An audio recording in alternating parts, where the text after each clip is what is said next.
Students, इसके पहले के पार्ट में हमने मेंटेनेंस कॉस्ट तक कंप्लीट कर लिया है। अभी हम देखेंगे रनिंग कॉस्ट के आइटम। ठीक है, तो रनिंग कॉस्ट के लिए हमें सबसे पहले पता होना चाहिए कि टोटल किलोमीटर कितनी गाड़ी हमारी चली है और इस हिसाब से हम हमारे कैलकुलेशंस करते हैं। क्योंकि यहाँ पे इस प्रॉब्लम में रनिंग कॉस्ट का जो आइटम दिया है डीजल और लुब्रिकेंट ऑयल। डीजल के लिए उन्होंने बताया है 4 किलोमीटर पर लीटर, 1 लीटर में 4 किलोमीटर चलती है और 6 रुपये उसका रेट है, मतलब पर लीटर डीजल का रेट बताया है ₹6। तो उसके लिए हमें पता होना चाहिए कि हमें हमारी गाड़ी कितनी किलोमीटर चलानी है, उस हिसाब से फिर हम हमारे कैलकुलेशन डीजल का निकाल सकते हैं। तो लिखिए working note number 2, total journey kilometre calculated as under. उसके बाद लिखिए दिल्ली टू चंडीगढ़,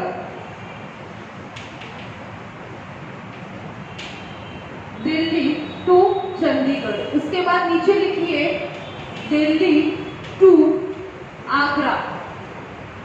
उसके बाद Delhi to Jaipur.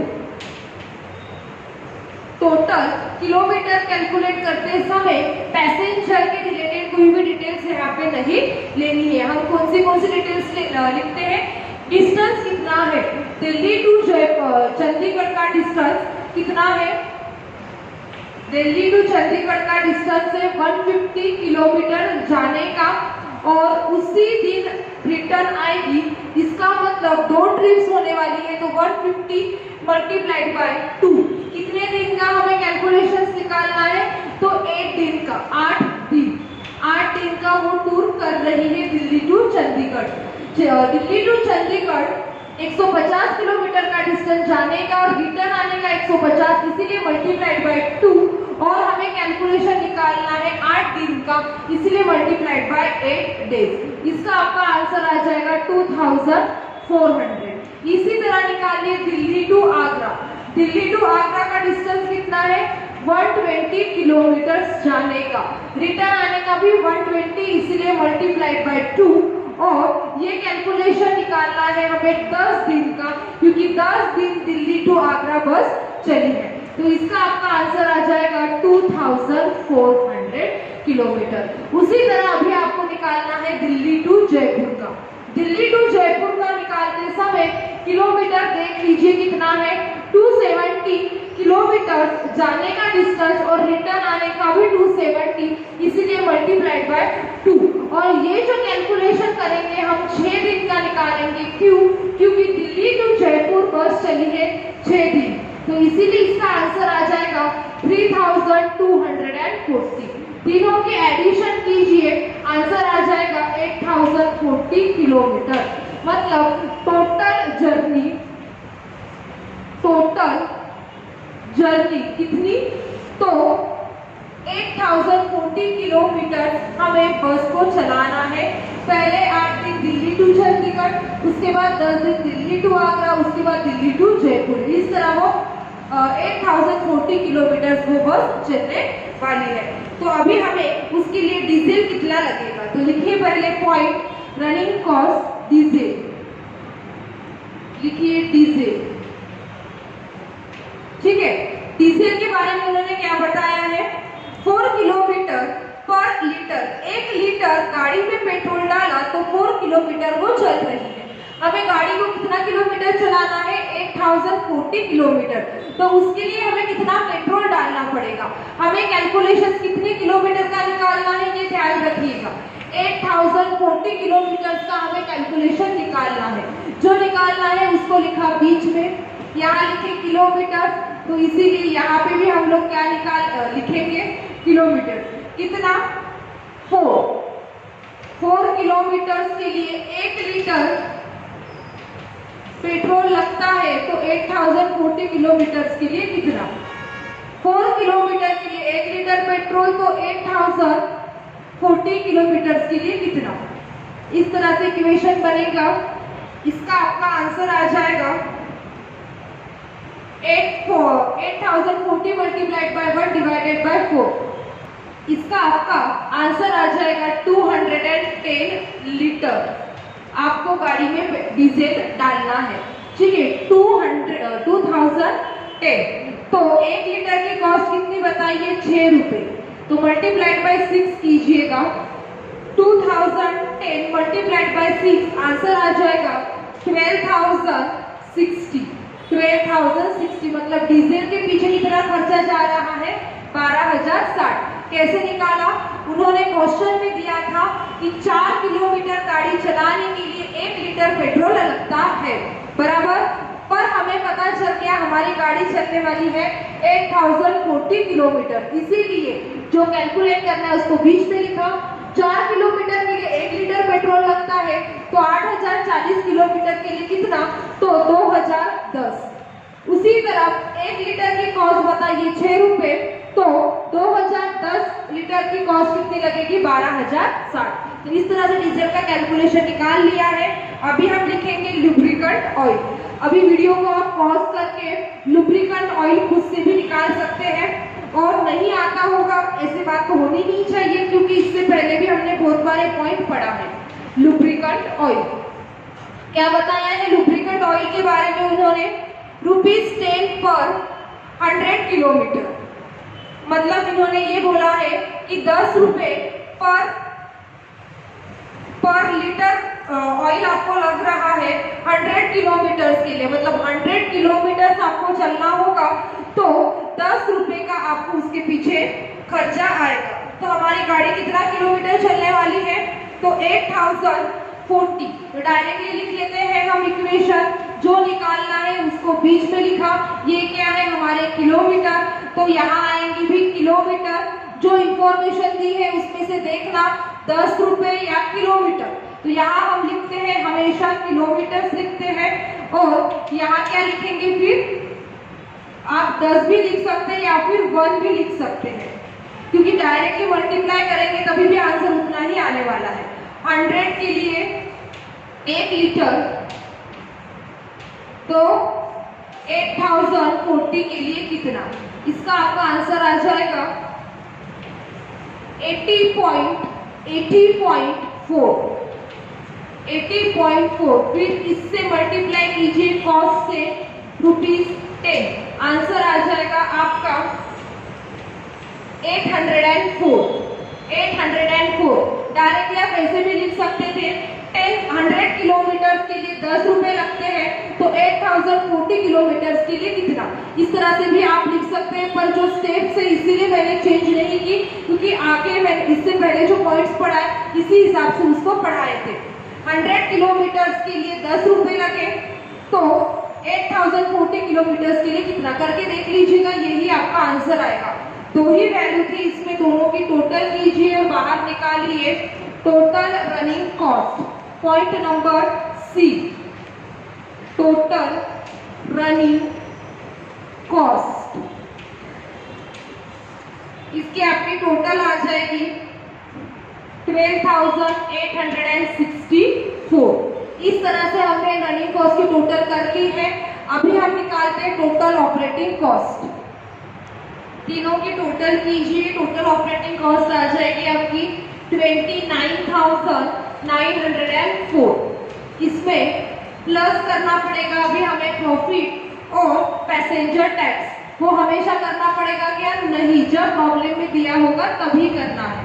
Passenger tax कितना बोला है उन्होंने? पैसेंजर टैक्स 20% ऑफ टेकिंग, मतलब सेल्स के ऊपर।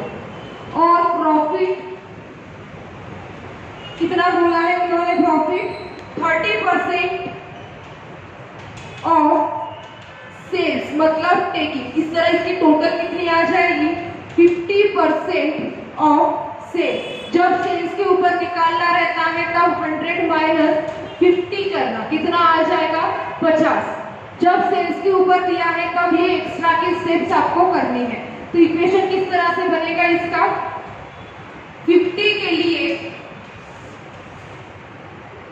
50,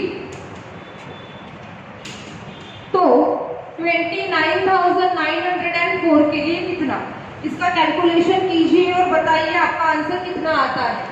29,900 4 मल्टीप्लाइड बाय 50 डिवाइडेड बाय 50। इसका आपका आंसर आ जाएगा 29,904, उतना ही आंसर आ जाएगा। सेकंड और थर्ड एटम की multiplication divided by first number का atom. Total operating cost plus passenger plus profit plus कीजिए और बताइए आंसर कितना आता है। टोटल टेकिंग, दोनों आइटम को प्लस कीजिए और बताइए आंसर कितना आता है। 59,808।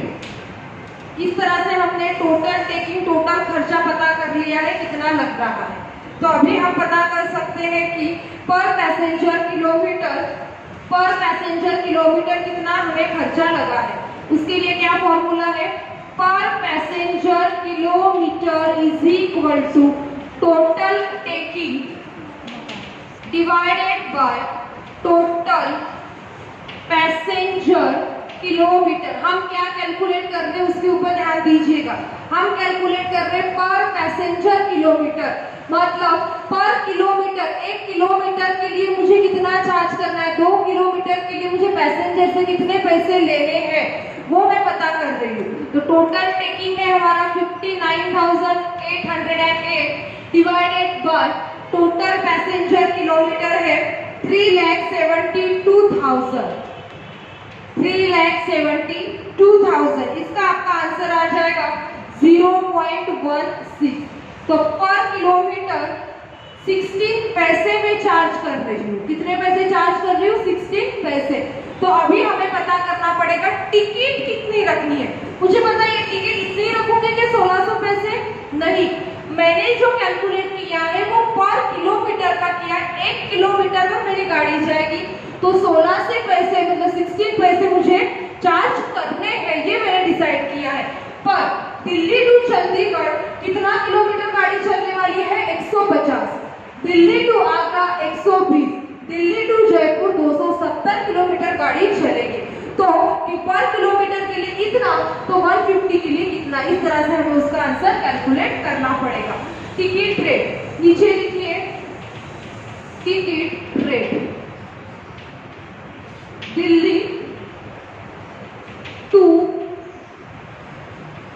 चंडीगढ़ 150 किलोमीटर का डिस्टेंस है, पैसेंजर को बता देंगे।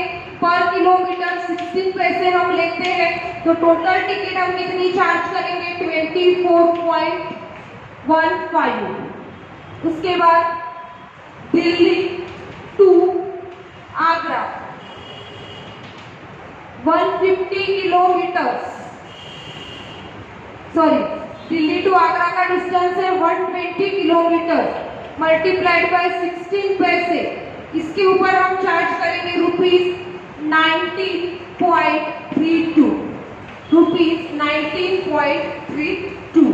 उसके बाद है दिल्ली टू जयपुर, कितना डिस्टेंस है? तो 270 किलोमीटर का डिस्टेंस है, पर किलोमीटर 16 पैसे। तो इसका आपका आंसर आ जाएगा ₹43.47। दिल्ली टू चंडीगढ़ गाड़ी में बिठाएंगे तो 24 रुपए 15 पैसे हम लेंगे। आप लोगों का आंसर थोड़ा अलग आ रहा होगा, पर यहाँ पे 0.61671 इस तरह से आंसर आ रहा है, तो उसको हम राउंड ऑफ करके लिखेंगे तो 0.161। अभी मैंने जब कैलकुलेशन करके देखा तब इसका आंसर हम राउंड ऑफ करके लिखते हैं 0.1607। राउंड ऑफ कर करेंगे तो 0.161 इस तरह से आएगा। तो यहाँ पे हम लोग सिर्फ 0.16 करके कैलकुलेट करते हैं तो आंसर आता है हमारा 24। ठीक है, यहाँ पे आंसर आता है हमारा 19.3 और यहाँ पे भी इसी तरह से हमारा आंसर आता है 43 पॉइंट समथिंग। ठीक है, पर यहाँ पे हम 0.161 इस तरह से हम कैलकुलेशन करेंगे तो हमारा परफेक्ट आंसर आ जाएगा 24.15। आप बोलोगे मैडम 0.16 लेके आंसर कैलकुलेट किया तो गलत है क्या? तो नहीं, फिर भी एक आधा डिजिट एक्स्ट्रा का लेके आप कैलकुलेशन करोगे तो आपको भी पता है थोड़ी सी वैल्यू में चेंजेस आते ही है। तो इसके लिए हमेशा याद रखना, जब कभी आपका पॉइंट में आंसर आ रहा होगा तो यहाँ पे मेजॉरिटी आप 2 डिजिट या फिर 3 डिजिट लेके आंसर कैलकुलेट कर सकते हो। दोनों तरीके से मैंने बता दिया। 0.16 करके आंसर लिखा तभी भी आपका आंसर बराबर है, थोड़ा पॉइंट्स में आपका फर्क आ जाएगा, या फिर 0.161 करके आपने कैलकुलेट किया तभी भी आपका आंसर परफेक्ट बराबर आ जाएगा। दोनों तरीके से यहाँ पे हमने इसको पढ़ लिया है। अभी इसके बाद जो प्रॉब्लम नंबर 13 और 14 है उसके ऊपर लिखिए होमवर्क करके। 13 और 14 सिंपल प्रॉब्लम है, कुछ भी उसमें नया नहीं है और कैलकुलेशन भी इजी है। और यहाँ पे हमारा प्रॉब्लम नंबर 12 कंप्लीट होता है। आज के प्रॉब्लम में क्या नया था, तो एक ही गाड़ी थी, दिल्ली चंडीगढ़ जा रही थी, दिल्ली टू आगरा, दिल्ली टू जयपुर जा रही थी। तो इस तरह से हमने वो प्रॉब्लम कंप्लीट किया है। इसके बाद का जो हम प्रॉब्लम पढ़ने वाले प्रॉब्लम नंबर 15, उसके ऊपर लिखिएगा VIMP करके। सबसे इंपॉर्टेंट प्रॉब्लम है और सबसे डिफिकल्ट प्रॉब्लम है। एक बार वो समझ गया कंसेप्ट सॉल्व करना आसान है, लिखना बड़ी बात नहीं, सिर्फ उस प्रॉब्लम को समझना डिफिकल्ट है। तो इसीलिए कल हम वीडियो लेक्चर, आप लोग वीडियो लेक्चर सुनने से पहले वो प्रॉब्लम पहले ही पढ़ के रखिएगा। जितने पॉइंट्स आपको डिफिकल्ट लग रहे हैं, अलग लग रहे हैं, उसको अंडरलाइन करके रखिए। इससे उसी पॉइंट के ऊपर आप हाईलाइट कीजिएगा और मैंने क्या बताया है वहां पे आप लिख के रख सकते हैं। पेपर में भी ये प्रॉब्लम आ चुका है जो हम प्रॉब्लम नंबर 15 पढ़ने वाले हैं। डिफिकल्ट है, सबसे डिफिकल्ट कोई प्रॉब्लम होगा तो वही है जो कि हम कल के वीडियो लेक्चर में पढ़ने वाले हैं। तो इसलिए फुल कॉन्सेंट्रेशन के साथ वो वीडियो देखिएगा और टेबल प्रिपेयर करके रखिएगा। नेक्स्ट वीडियो लेक्चर में नेक्स्ट प्रॉब्लम के साथ मिलते हैं। Thank you.